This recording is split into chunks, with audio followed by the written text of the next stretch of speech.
Super ang ganda naman guys. Ang ganda ng ano, patuloy na bumabagsak yung isno sa ngayon paunti-unti. Pero ang ganda. Dahil ito yung kinalalabasan niya. Wow. Nasa labas ako ng bahay. At sinadya ko lang talaga ito kunan para makita ninyo mga pangga, mga langga ko, yung amin lugar, yung amin kinaroroonan. Ayan.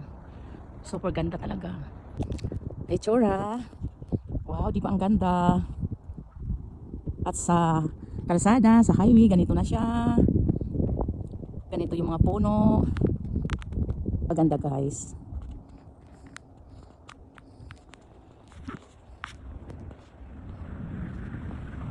Ayan. Nakafocus na siya. Okay, pasok na ako sa bahay guys. Sobrang lamig. Good morning everyone.